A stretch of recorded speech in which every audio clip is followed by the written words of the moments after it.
For a good chunk of time, I had dialed back on collecting. I sold off a sizable piece of my old collection, and I really only bought a couple small figures a year. Then, the Combiner Wars hit, and the FOMO was real. We'd seen combiners before, but not at a scale like this. Not since RID 2001 have we had a line that really embraced the gimmick. Now, I had to think for a long while on how I would do this list, because the natural instinct is to group combiner teams together, but that wouldn't necessarily be an interesting list, so here's the deal. I'm going to do one of those YouTuber things.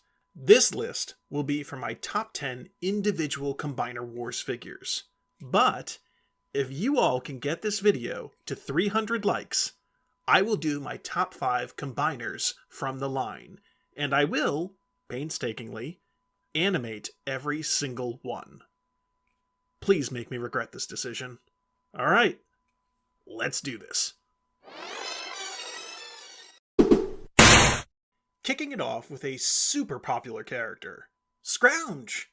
I'll be honest, the fact that this toy exists is part of why I had to include it. He was one of the reasons I chose the Combiner Wars Computron set over the Unite Warriors version. Scrounge uses the excellent Thrilling 30 Cosmos mold as a base and can transform into an adorable flying saucer. He also comes with a little partner named Cybax that can dock with him or be wielded as a cannon. I love this figure, and it still makes me smile all these years later seeing him on the shelf, special arm and all.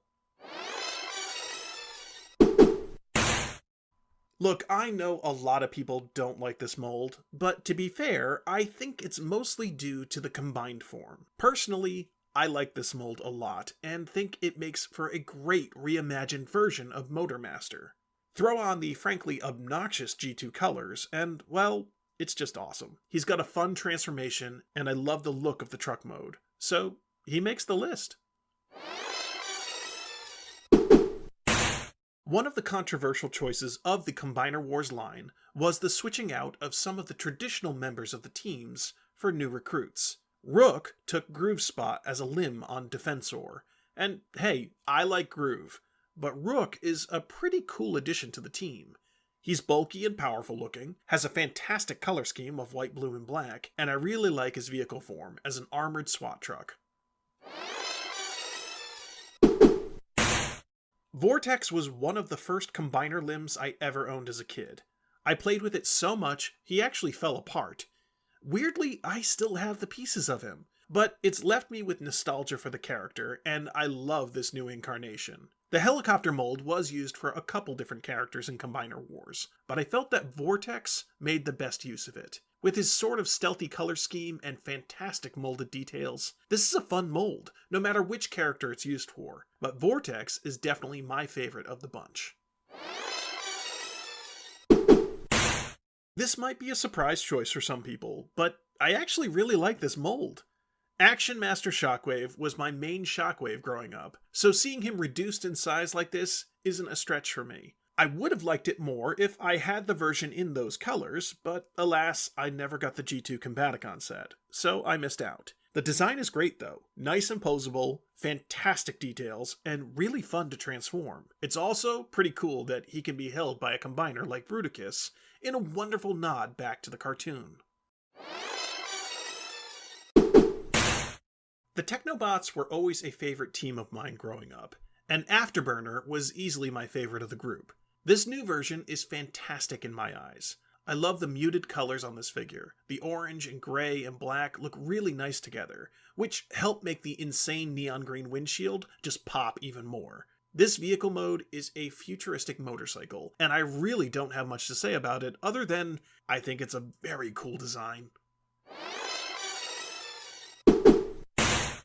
Okay, I'll admit, this toy has some flaws. The plastic is thin, it's lacking in some articulation, but damn it, I like this design a lot. I enjoyed the hell out of the More Than Meets the Eye comics, and felt that was the best version of Ultra Magnus we've ever seen.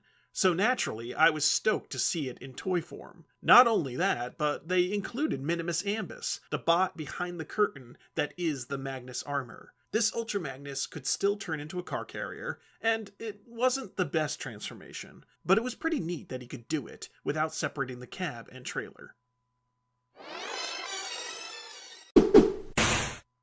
You guys know I love obscure characters, and Hellbat, or Fellbat now, fits the bill. The aerial bot molds are pretty great, but the Platinum Edition versions done up as members of Leo Kaiser took them to a whole new level. I love the head sculpt on this guy, and it still amazes me how well the colors work in turning Skydive into Hellbat. This mold's transformation is one of my favorites of all the Combiner limbs. The way the shoulders rotate down, creating this mass-shifting illusion, with a result of a pretty sleek jet mode, it's just an awesome design.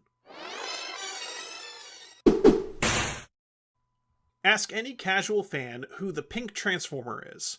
Did they say Guy-Hawk? Well, they should have. I absolutely love the colors on this figure. The hot pink with the silver highlights looks incredible. This figure and Hellbat are easily the best figures in the set. But while Hellbat looks cool and evil, Guy-Hawk wins for sheer style. He looks even cooler in vehicle mode. The silver paint on the wings just pops, and I love all the little details, like the yellow and black highlights and the molded missiles.